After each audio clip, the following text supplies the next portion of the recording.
Hello, my friends, and welcome back to another episode of Cafe with Carlito. Let's stop right there, okay? I have no idea where that came from, but it made me laugh the first time I heard it, and I don't know if somebody typed it in the comments, but they must have, because I have never referred to myself as Carlito. Somehow, though, that's become like the secret internal name, right? People, if they say Coffee with Carl, yeah, maybe they get it, but if they say Cafe with Carlito, then you know they're one of the insiders. So silly. I love it. Anyway, it's been a pretty interesting week. I got to tell you, over here in New England, it has been frigid, absolutely freezing. And what else is to be expected, right? We're in the end of January, and it's going to be the beginning of February very soon. This is the coldest time of year. And this is also the time of year that I find myself getting a little antsy, a little more like cabin fever. I love the winter, but I love it for a little bit of time.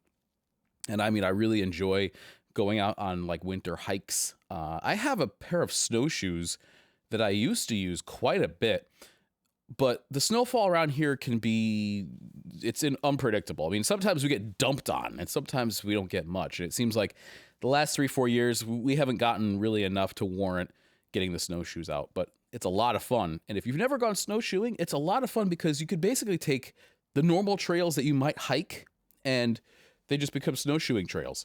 And the great thing about that is that even fewer people are out there. Oftentimes it's me blazing my own trail.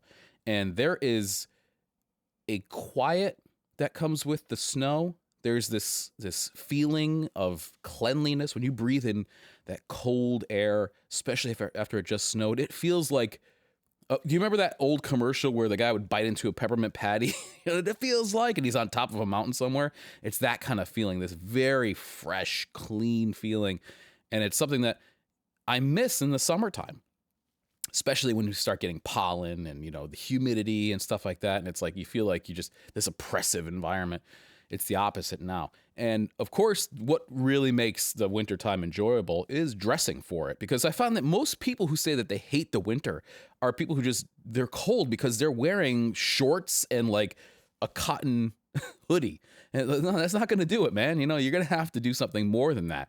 So if you can dress well and you know how to layer, then that's going to make all the difference. And I'll tell you this much. I used to be a big skier when I I started in ski club, which I think was in junior high, and then I skied all through high school. Yeah, boy, it must have been even maybe in grade school, come to think of it, because I went out to Grand Targhee in Wyoming as a freshman, and I skied down the Avalanche area out there. I mean, like it was, so I was pretty young, I guess. Well, yeah, there you go. There's a little bit more about me.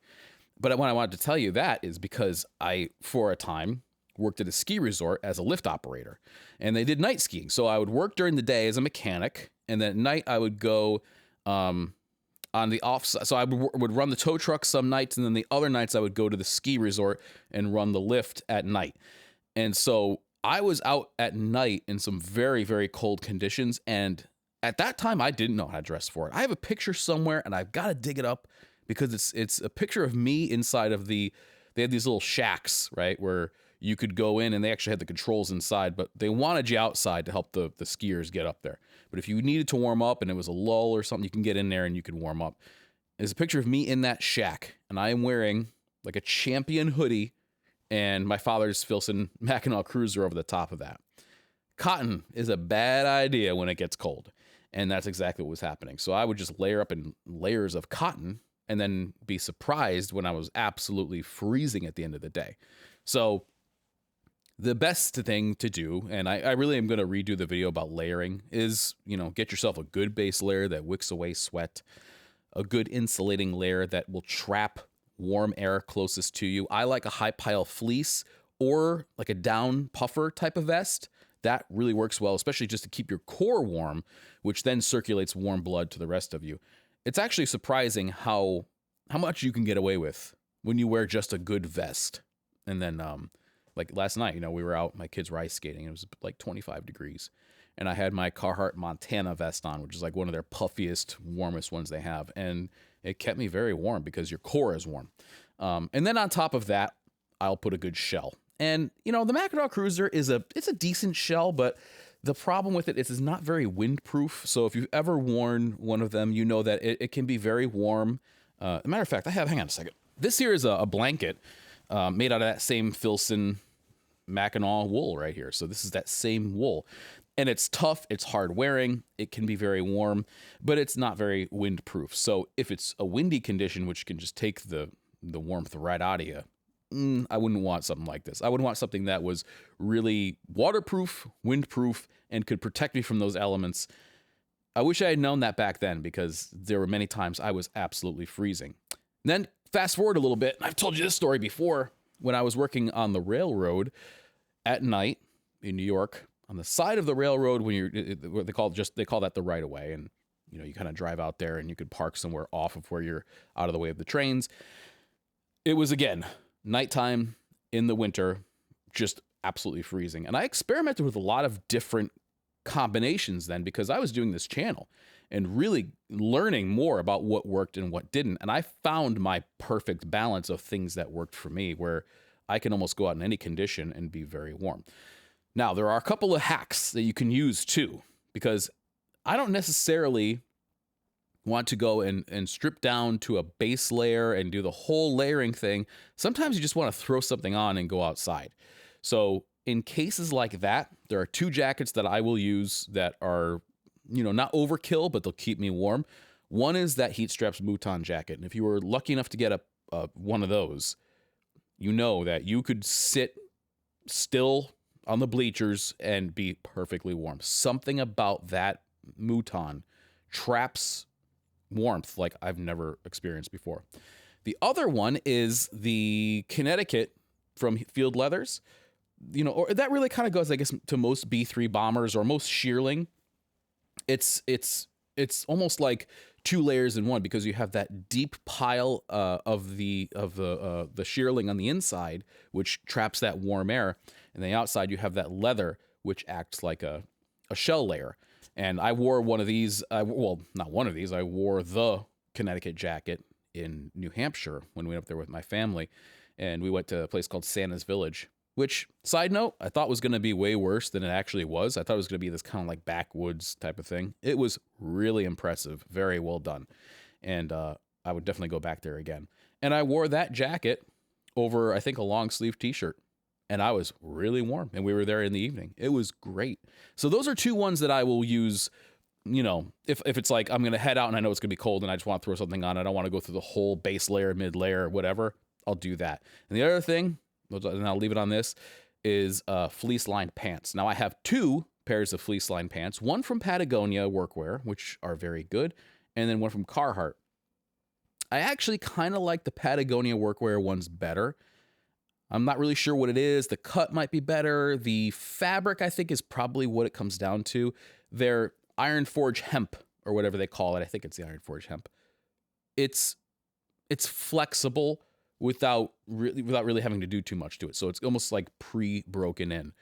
The Carhartt denim, on the other hand, is a little more rigid. So I find myself wearing the Patagonia ones a little bit more. But either way, you don't realize how much warmth you lose in your legs. So that's usually a pretty good combination for me. And it's worked throughout, most of January here and the past years and stuff. So good stuff. I've also had a chance to break out some of those bibs that I did the comparison. And I gave quite a few of those away to people who are working around here. One guy who was doing some of the siding on our house here, and I saw that he didn't have any cold weather gear, and he looked like he was about my size, and I went out and I gave him a pair, and I was like, hey, just put these on, dude. You're obviously cold. And he couldn't thank me enough for him, but he was wearing them, and he seemed like he was pretty warm. So anyway, dressing for the cold is absolutely key. And there's one other thing that I wanted to talk about today, and I can't figure out a good way to segue into this, but sometimes you don't have these thoughts, and this is therapeutic for me to be able to talk, right? To be able to speak to you. And even though you can't respond directly, unless it's in the comments, it's a nice thing to be able to talk out these thoughts. And a lot of times I'll be in the car and I'm thinking about them, and I'm like, I wonder if anybody else is feeling this way. And I have this opportunity to speak to you and see if I'm way off base, which sometimes I am, or if this is something that actually is out there. And this is what I was thinking about. I've never really felt like there was a point that I clicked and became an adult. And I was talking to my kids about this. My daughter and I will have these conversations at night before she goes to bed. I'll read her a book, and then sort of to get her, kind of calmed down and settled in, we'll just talk. And I'll ask her about her day, and I'll ask her if she has anything she wants to talk about or questions or whatever. And most of the time she'll just, we talk about just random stuff. But the other day she actually asked me something. She's 8. She asked me something pretty interesting. She said, why is it better to be a kid than to be an adult? And because I've always told her, I said, enjoy being a kid. Being a kid is the best. Enjoy it for what it is. And she's like, why is it better? And I said, well, there's a lot of things. I mean, responsibilities and bills and paying taxes and all that stuff. But then I got to thinking about it on my own a little bit, and I was like, I really don't know when that time came, or if it's supposed to come for most people, where you click into adulthood. Now, on the outside, I've done everything you're supposed to do, right? I mean, I graduated school, I got a job, I got married, I had children, bought a house, live a productive life, But truly, inside, I feel like I'm still a kid. I mean, look what I'm doing up here with you guys. I mean, this is play. This is really play, playing around with cameras and messing around with stuff and talking about this hobby that we share. This is play. This isn't business. And it's probably the same thing if you do almost any hobby, right? That's your version of like adult playtime. But I never felt that click over. And I bet you most people don't. I bet you most people simply fake it till they make it, until that just becomes the way that they are. And I think a lot of people they kind of lose that whole thing of being, that sort of whimsy and lightheartedness that comes with childhood. We tend to just, almost lose that as adults. But I would imagine that most people that you run into throughout the day, in their brain are somewhere between like 8 and 14 or something. Like that range, right? Like they're old enough to, do everything and understand and kind of make sense of the world. But a lot of times I think people don't mature past that. There are many people who I know who are older than me who act a lot younger than I do and do things where you go, come on, man. Like, don't you know that that's not like acceptable socially or whatever? I see that more often than not. And so it makes me wonder, at what point is that development arrested and you don't progress beyond it? No matter how many books I've read, how many, podcasts I listen to or classes I take, I've never seemed to be able to grow past this feeling of maybe being like a teenager, I guess. I feel like I'm still a teenager in my brain. And there's an adult side of me that can control what that teenager does. But, and it's tough too, because I know what I feel. And you could talk to someone else and they could tell you that, yeah, I feel the same way, but we have to go on our own experiences first, right? So, again, I could be way off base. People could be saying, what are you talking about? On my 18th birthday, didn't you feel that shift? I sure didn't. But again, maybe I'm speaking, and this is the way everybody feels. Everybody goes, yeah, no kidding. Of course you feel like a teenager because you never grew beyond that, I mean, I don't know about you, but there just seems to be people who their chronological age is totally different than their maturity age. I don't know. There must be something there. I'm not smart enough to understand exactly what it is, and I don't have the time to research it. So I talked to you about it on this Wednesday morning. All right, let's get into some of the new releases. There's some cool stuff this week. First of all, Stevenson overall came out with, they had a drop, right, of a few pieces here that are really cool. I'm going to pick out a couple of my favorites. So this is their Cody Snap shirt is the one I'm specifically talking about. It looks like they dropped it in 4 different types. So you have your olive corduroy, dark indigo denim, black on black denim, and then washed down indigo denim. And of course, you know me. I mean, I'm picking out this olive corduroy because it looks awesome. This shirt, I don't know much about the actual fit of it, whether it's a slimmer fitting shirt. It's tough because you can tell these models are very slim people. If this were a shirt that would fit me, I would absolutely pick one up. And I've talked about this shirt before, and it's mostly because of that center placket combination with the pockets. There's something going on there that I've never seen before. And Stevenson overall has done a few things with cutting their fabric on the bias, it looks like, on the top. And the yoke on the front and on the back are very detailed and intricate.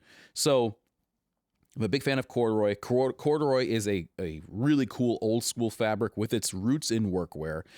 But what they've done here with it may be a little bit too decorative for some. You know, if you don't like that kind of thing and you don't want people to comment on your clothes, then maybe it's not for you. But to me, there is something really cool about it. And there's almost like a bit of a vampire vibe going on here. And I think that just has to do with these points, which almost look a little bit like bat wings, especially on that back yoke. But I really like this. I love it in this color. I love it in this fabric. And again, as I mentioned, they have it in a couple of different, 4 different materials. So if you wanted to go with denim or something, that'd be cool. But this one in particular, in olive, with those snaps and all those details, looks really, really cool. If you remember, not too long ago, I did a review of the Russell Moccasin Zephyr, and I wore it at work. It was a time when I was doing a whole bunch of QA/QC, which is more or less what I have to do is go through all of the panels that we received, double check them against our spec and what we need for that thing. So basically what it is taking these things in, making sure that they are what you ordered and what fits the job, and then categorizing them and also documenting any kind of damage that comes through. So we had over 300 different panels, which are then filled with breakers for this particular 2-tower hospital. So being in a warehouse meant that the safety requirements weren't what they are on the job site. And I was able to wear these Russell Moccasin Zephyrs. And I really, really like them. As a matter of fact, I've been wearing them a lot more ever since that, because I love a pull-on boot, and I like one that's really able to go through a lot. So even like when I went out to Montana, I'm like, well, you know, what am I going to bring for footwear? And I brought 2 boots. Brought my Limmer, they're the hiker, right? So it's almost like a sneaker as a lower profile option, or if my other ones got wet or something like that, and my Russell Moccasin Zephyrs. And they are great. The one thing that I said in that video is I would like to see them in their, they have another type of construction. I wish I could remember what it's called. I don't remember if it was their double or whatever it's called, but basically what it is, it's like this. And so your piece of leather is essentially wrapped around your foot, a little piece on the top, and that's stitched. What Russell Moccasin does, and they have some sort of a patent on this, is they also line the inside with leather, and then all those stitches are offset so that you don't have any spots that are like really rubbing too bad, and it works remarkably well. You know, the one thing that I did say in that video is they have another version of this in some of their other boots where there's another piece of leather on the bottom, which almost acts like a boat. And it'll not only stiffen up the boot a little bit, but it also will help you with water resistance. And I said I would love if the Zephyr was available with that extra bit, because the great thing about moccasin boots is that they're very flexible. And the bad thing about moccasin boots is that they're very flexible. So sometimes you want a little bit more structure. You want a little bit more rigidity so that your foot isn't sliding around too much. And I said I would love to see if that happened. Well, they did it. And it looks like their Russell Moccasin Zephyr, is it just called the Zephyr 2? Yeah, just called the Zephyr 2 is available. Now, these are expensive. There's no getting around it. All right, it's $750. But it is basically an engineer type boot with a zipper in the back and made with all these stitching details. I don't feel that they aren't giving you the quality for the price. You're getting a lot of boot here. They work really, really well. And they're built to last. I mean, Russell Moccasin has a long, long history going back to like the Spirit of St. Louis and even before that. If you want to look it up, their history is really, really interesting. As a matter of fact, I believe the Iron Snail, Michael, my buddy over there, did a video about them and their history. So definitely go check that out. He does a great job with those types of videos. But this is a great boot, and I think it just got even better with this second build. And they teased one that's coming out next week, which we'll talk about then, which I think might even be better than these. So, maybe bookmark these, check them out. But let's wait till next week to see what that next one looks like.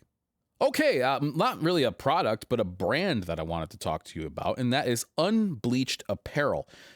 A lot of people are getting more into, thankfully, the natural fabrics, no dyes, no scents, all that stuff. People are shying away from chemicals at a rate that is, I think, unprecedented, right? This is where we began with natural materials because we simply didn't have petroleum-based fabrics back then, right? Nylon and polyester and all that stuff. So we used to wear this stuff. That was it. And there are certain things that, synthetic materials and product can do better than natural, right? For example, a cotton shirt, if you're going to have it in a bright color, it's going to fade way quicker than something that was like a cotton poly blend or pure polyester, which is a lot of times the reason that you see workout gear in these bright colors and they stay that way. Now, the downside is that all the downsides of wearing something that's polyester or nylon or anything like that. So Unbleached Apparel has taken this a step further where none of their stuff, all their stuff is basically like raw the way it comes off of the loom, I guess. And that means that they have different shades of kind of cream and brown.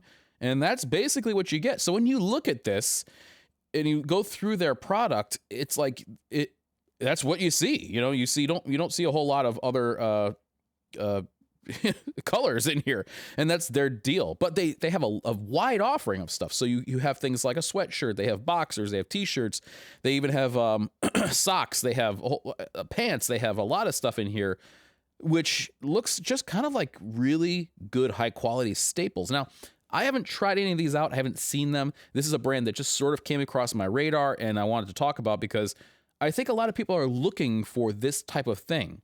Plastic-free, organic, no dyes, no nothing. And more people are embracing that. So this may be a really good company to go and check out. And the cool thing, too, is most of their stuff here, I'm not sure if all of it is. It looks like it's made in the USA and is not really that expensive, okay? These Tradesman Painter pants, $68. $68, 100% cotton, made in the USA.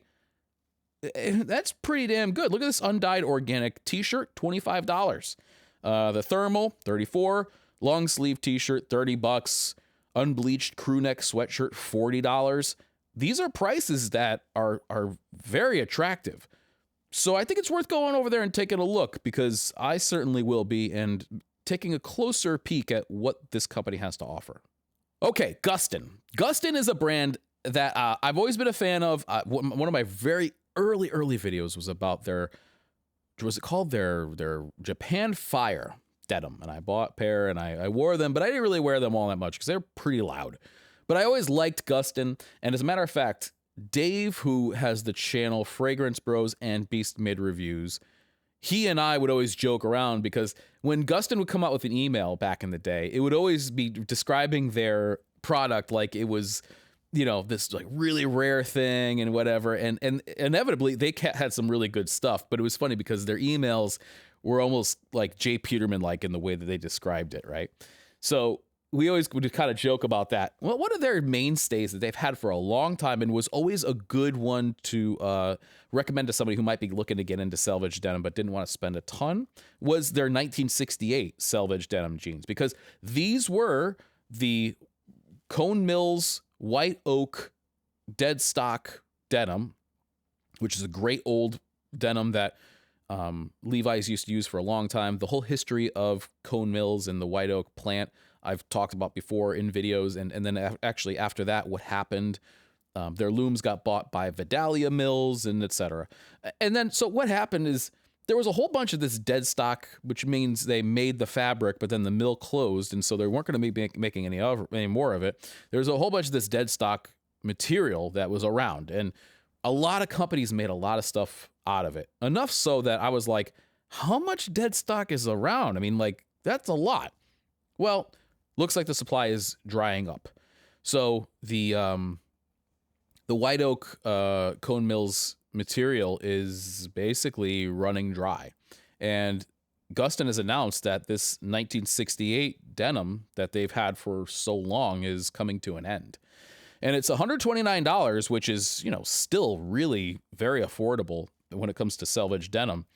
But that's going to be the end of it when it's done. It's going to be gone, and they're not going to be making any more of it. Now, okay, if you wanted to get something that was very close, Vidalia Mills or I believe they were called the White Oak Preservation Society. They have two of the mills, two of the shuttle draper mills from White Oak. I believe they are still making fabric. But anyway, if you wanted to get something that was similar to this, you still could. But if you want true blue, real deal White Oak denim, and you want it for a good price, the time to get it is running out. So this Gustin offering here, which seemed to always be a backbone of what they've done. They've been doing it as long as I've known about Gustin, is coming to a close. So if you want a pair of these, jump on them now because they won't be around anymore. Well, that's all I really found this week. A few other things came out, but we're going to talk about some of those as they're a little bit more fleshed out. This week has been an interesting one for me. I mean, I've done a lot of things outside, which have been great. Again, having the cold adds an additional challenge, but to me, this really is the reason that I live in a place where we have 4 seasons. I genuinely do enjoy it, and I feel about this time of year the same way I feel about the end of July and August. It's like, it is hot, but it's also July. Like, what do you expect? It's not going to be, at least up here, 72 and sunny and low humidity. That's just not what happens. So right now, being January and in the beginning of February, it's cold. And then here we start to come out of February and into March, and you start seeing things begin to take a turn. It's always a fun, metamorphosis to watch. Now, I was born in May, and the very beginning of May, and my mother told me that when she was in the hospital with me, when she went in, the trees were bare, and there were no leaves, no buds, no nothing.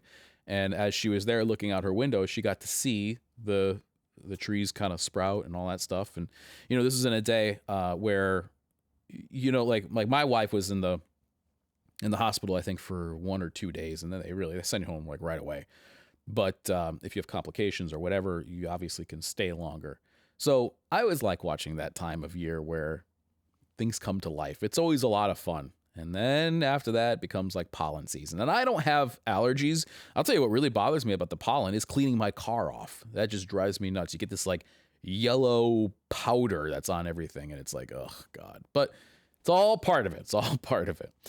So it's just been a lot of fun, and the kids have been getting into ice skating, and so I get to take them. I don't ice skate. I have tried and failed miserably, so I get to watch them and then hike around the perimeter of the pond, which is totally fine by me. I like that. But this year, I really want to do some more camping. I bought a new tent, so the 4 of us can go camping, although I have a feeling that it's just basically going to be me and the kids, but that's something that I want them to experience. And so I'm looking forward to that time. And spring is a great time to do that. It's not too hot. You can get out there. The evenings are cool. And, we'll have a fire and, make dinner and all the fun stuff that comes with camping. I really want them to experience that in the way that I did. So I'm looking forward to what is going to be happening. It's a lot of fun. Now, a little bit of internal inside baseball stuff. I put out that video last week with the work jacket comparison, and I don't have anything else planned. Matter of fact, I mean, after I do this, I go and I start working on other videos, which is why you might see me wearing the same thing. But I don't have anything planned. And it's a weird feeling because for 9 years now, 10 years, I think, I've always had more to do than I could handle. Right now, though, I'm enjoying this time of calm. And I'm not forcing putting something out every single week. It comes out when it comes out and when it's done. And my hope is that in producing better quality, but fewer, it's also going with the whole kind of feeling of this channel. And so I don't have anything planned. I have ideas and I have things that I'm working on. But right now, in this moment for this weekend, I don't have anything planned to do. And it feels really good. All right, we're going to go to the patrons only segment right now. But thank you to the rest of you for watching. I really appreciate it. Love talking to you guys. This group is, the main channel is great, but it has such reach that it also attracts a lot of people who I don't really want to talk to. But over here, it's a much more, you guys are here because you want to be here, and none of these things have any SEO attached to them. I don't try to raise them to the top of YouTube's algorithm. I just let them exist, and people who discover them and stick around hopefully like them. And so, if you're here, it's because you want to be here. And I appreciate that. And I love talking to you guys in the comment section. And it's been so much fun this past year of creating the second channel and not caring about metrics or, subscribers or any of that stuff, just letting it be. It's been a lot of fun. So anyway, thank you for giving me that opportunity. The sun's coming out. I'll catch you later.